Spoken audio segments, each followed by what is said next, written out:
નમસ્તે વિદ્યાર્થી મિત્રો, તમારા બધાનું MS સ્કૂલમાં હાર્દિક સ્વાગત છે. આજે આપણે ધોરણ 10માં ચેપ્ટર નંબર 10 જીને કી કલા કે જેના વિશે આજે આપણે ભણીશું, જેનો સાહિત્ય પ્રકાર છે નિબંધ અને જેમના લેખક છે મૌલાના અબુલ કલામ આઝાદ. તો ચાલો આપણે એનો પરિચય મેળવી લઈએ.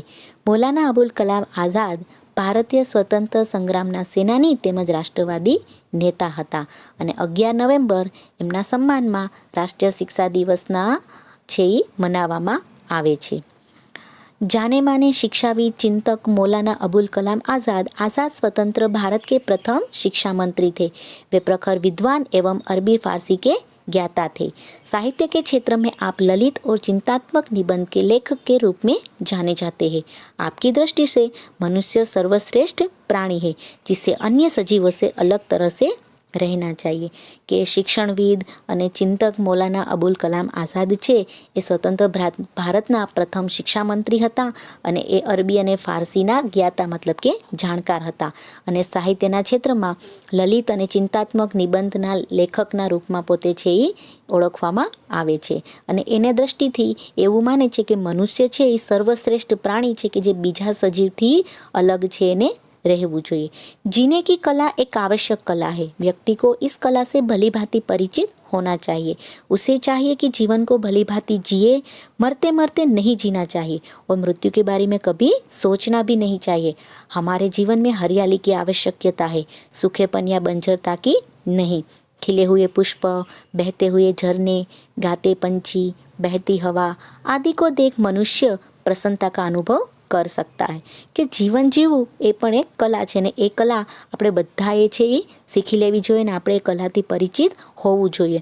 અને આપણે મરતા મરતા જીવન જીવવાથી કંઈ જ મતલબ નથી અને મૃત્યુ બાબતે ક્યારેય વિચારવું પણ ન જોઈએ ને આપણે આપણું જીવન છે એ હંમેશા હસી ખુશીમાં છે એ પસાર કરવું જોઈએ. હરિયાળી કે આવશ્યકતા હે મતલબ કે હસી ખુશીમાં પસાર કરવું જોઈએ, નહીં કે સુખેપન એટલે કે આપણે જે રણ પ્રદેશમાં કેમ બધું સૂકું પડેલું હોય એવી રીતે આપણે ઉદાસ થઈને આપણે આપણું જિંદગી છે એ પસાર કરવાની નથી. वस्तुतः हमारे धर्म, दर्शन और आध्यात्म के गहन दर्शन ने मनुष्य की अनावेक्ष गंभीर और कृत्रिम बना दिया है. उसे सहज नहीं रहने दिया. जीवन का लक्ष्य आनंद की प्राप्ति करना होता है, जिसे સિદ્ધ કરને में ही लगे रहना चाहिए. કે આપણું જે ધર્મ છે, આપણા જે દર્શન શાસ્ત્ર છે, આપણા જે આધ્યાત્મિક જે ઊંડું દર્શન છે એને હિસાબે મનુષ્યને જરૂરથી વધારે ગંભીર અને કૃત્રિમ બનાવી દીધેલું છે કે મનુષ્ય જે છે એ પોતે રહી શક્યો નથી. પણ અહીંથી આપણે એ જ શીખવાનું છે કે જીવનનું લક્ષ્ય છે આપણે આનંદ પ્રાપ્ત કરવાનું હોવું જોઈએ અને એ આનંદ પ્રાપ્ત કરવા માટે આપણે લાગી રહેવું જોઈએ.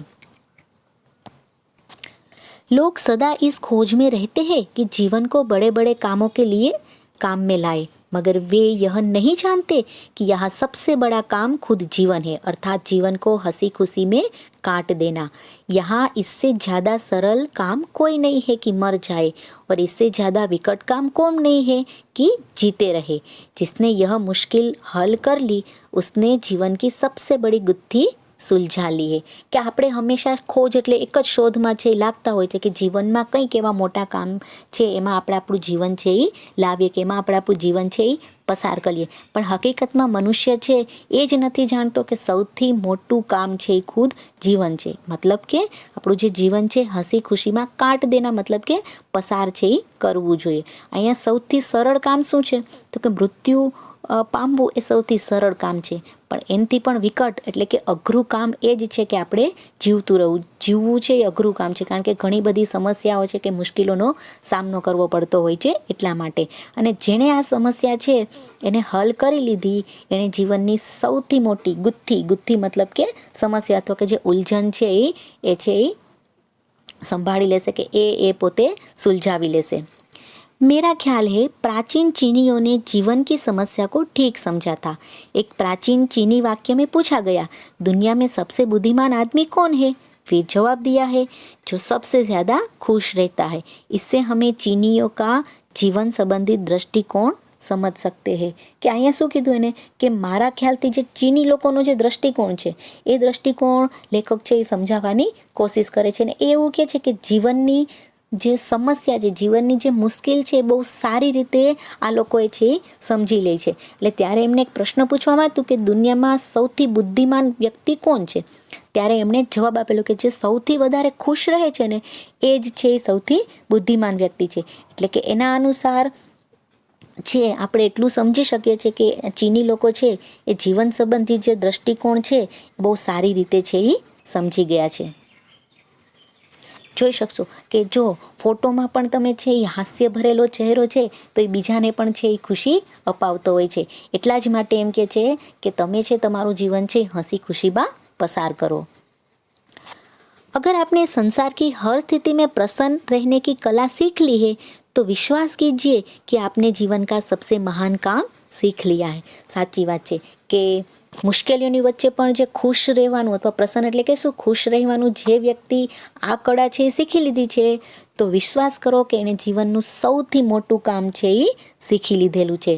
अब इसके बाद इस सवाल की ज़रूरत ही नहीं रही आपने और क्या क्या सीखा है. खुद भी खुश रहिए और दूसरों से भी कहते रहिए कि अपने चेहरे उदास ન હોને દે. બરાબર છે. એક વખત જે કળા છે કે પ્રસન્ન અને ખુશ રહેવાની કળા જેને શીખી લીધી છે એને જીવનની સૌથી મોટું કામ છે એને શીખી લીધું છે.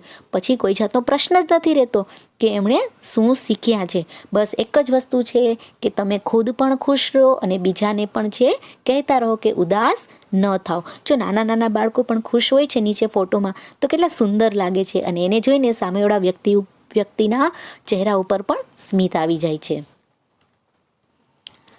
आजकल के एक फ्रांसीस लेखक आंद्री गिद की एक बात मुझे बहुत भाई जो उसने अपनी आप बीती में लिखी है કે આંદ્રી ગીદ છે એક ફ્રાન્સિસ લેખક છે કે જો પેલા જે તમારા ફોટો છે કે જે ફોટોમાં પણ આપેલું છે એ શું કહે છે કે એની એક સરસ મજાની ભાઈ મતલબ કે સારી લાગેલી જો उसने अपनी आप बीती मतलब કે આત્મકથા છે એ લખેલી છે.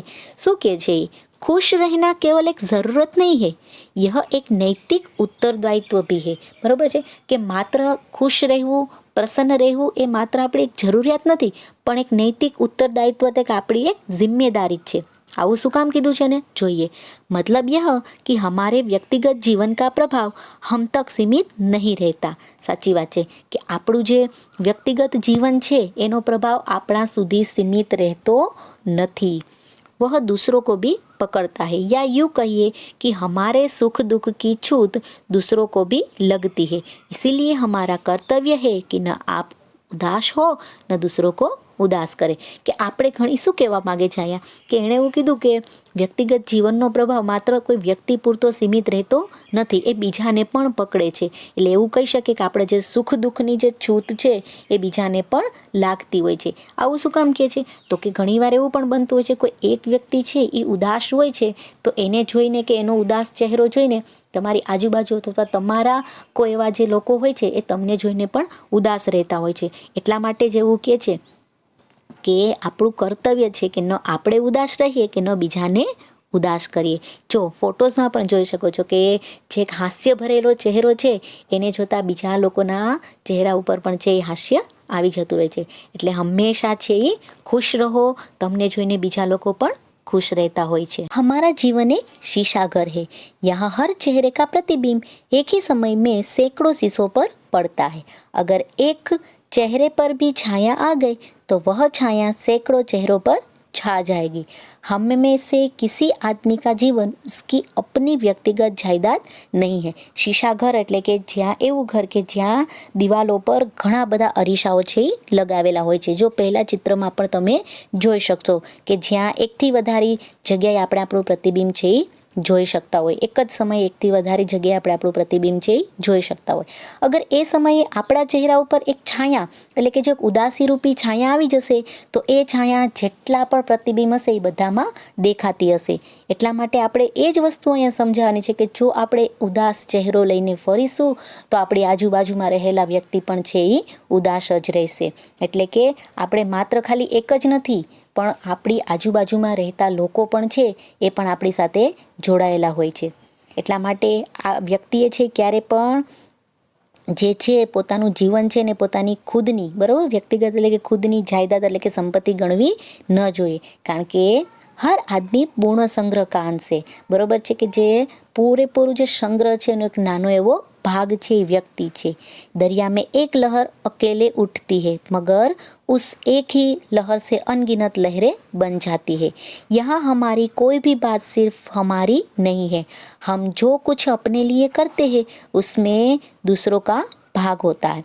કે છે ને એક્ઝામ્પલ કેવું સરસ મજાનું આપ્યું કે દરિયામાં જ્યારે એક મોજું ઉઠે છે તો એની સાથે સાથે ઘણા બધી મોજાઓ છે એ બની જતા હોય છે.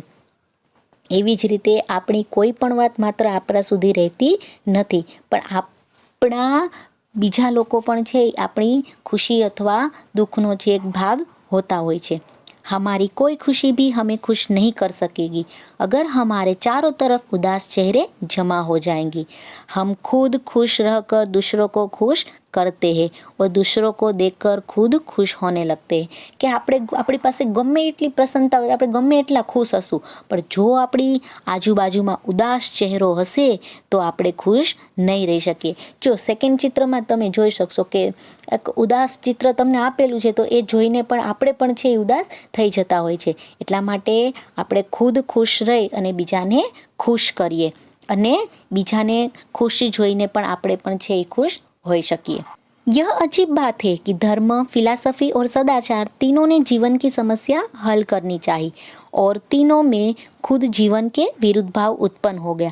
કે આ એક ખરેખર બહુ અજીબ વાત છે કે ધર્મ એટલે અપવિત્ર કાર્ય કરવાથી જ રોકે છે. ફિલોસોફી મતલબ કે દર્શનશાસ્ત્ર કે જે આપણું જીવન અને જગત પ્રત્યે આપણો જે દ્રષ્ટિકોણ કયો છે અને જ્ઞાન અને સત્યની જે શોધ કરતા જે શીખવે છે એ છે દર્શનશાસ્ત્ર. સદાચાર એટલે કે સારું આચરણ. આ ત્રણેય જીવનની સમસ્યા છે એને દૂર કરવાની પ્રયત્ન કર્યો, પણ એ ત્રણેય છે ખુદ જીવન માટે છે એ લોકો વચ્ચે વિરુદ્ધ ભાવ છે उत्पन्न થઈ ગયા.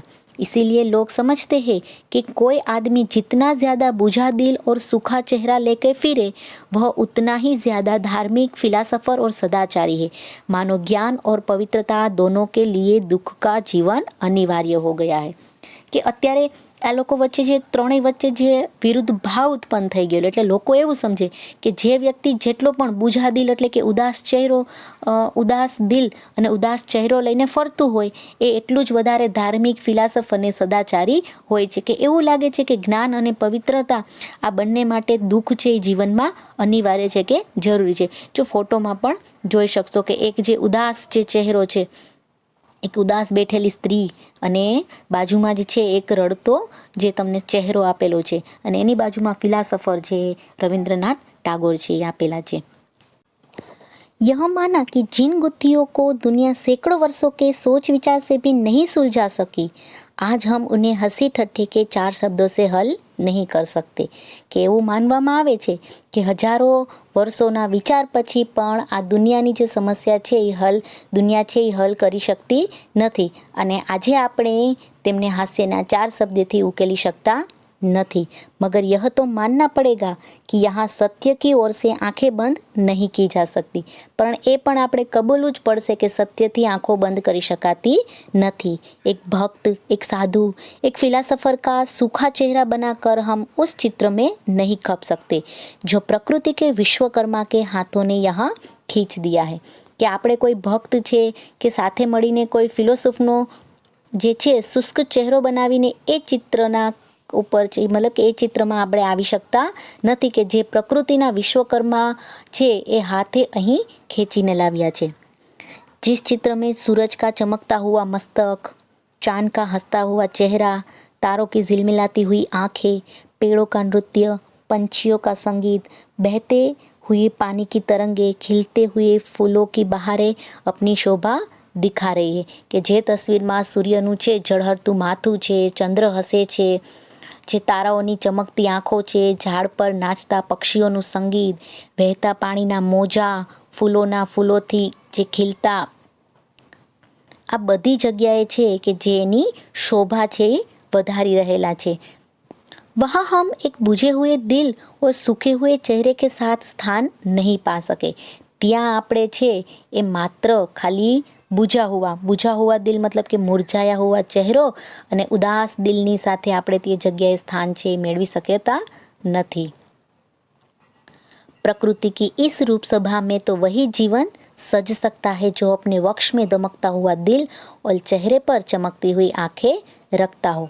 કે પ્રકૃતિના આ સ્વરૂપમાં ફક્ત જીવન સજાવટ કરી શકાય કે જે તેની છાતીમાં ઝગમગતું હૃદય રાખે છે અને આંખો તેના ચહેરા પર ઝગમગતી રહે છે. और जो चांदनी में चांद की तरह निखर कर, तारों की छाह में तारों की तरह चमक कर, फूलों की क्यारी में फूलों की तरह खिलकर अपना स्थान ले सकता हो. શું કહે છે અહીંયા હવે? અને જે આપણે ચંદ્રની જેમ છે ચમકતી હોય, તારાની જે છાયા છે એમાં તારાની જેમ ચમકતી હોય અને ફૂલ છે એ ફૂલોની જેમ ખીલી શકે છે, એ જ વ્યક્તિ છે એ અહીં સ્થાન છે એ મેળવી શકે છે. મતલબ કહેવાનો ભાવાર્થ એટલો જ છે કે જીવન જીવવું એક કલા છે, પણ એ કલા જો આપણે શીખી લેશું તો ક્યારે પણ આપણે દુઃખી થશું નહીં. કારણ કે બધાના જીવનમાં સમસ્યા તો ઘણી બધી આવતી હોય છે, પણ એ સમસ્યાનો પણ સામનો આપણે હસી ખુશી સાથે કરવો જોઈએ. અને આપણી હસી ખુશીને લીધે આપણી આજુબાજુ રહેતા, એટલે કે આપણી આજુબાજુ ને આપણી આસપાસ જે પણ છે એ પણ બધા શું છે તો કે હસતા ખેલતા રહે છે. એટલા માટે આપણે હંમેશા ખુશ રહેવું જોઈએ અને બીજાને પણ ખુશ રાખવા જોઈએ. જો તમે ફોટોસ છે એમાં પણ આપેલો છે કે જે પ્રકૃતિ ઈશ્વરે જે પ્રકૃતિના તત્વનું જે નિર્માણ કરેલું છે, તો એ પ્રકૃતિને જોઈને પણ આપણે છે એ એક સરસ મજાનો આનંદ છે એ પ્રાપ્ત થતો છે એ હોય છે. અને ઈશ્વરે પણ આ પ્રકૃતિના તત્વો દ્વારા આપણે એ જ સંદેશો છે એ આપે છે.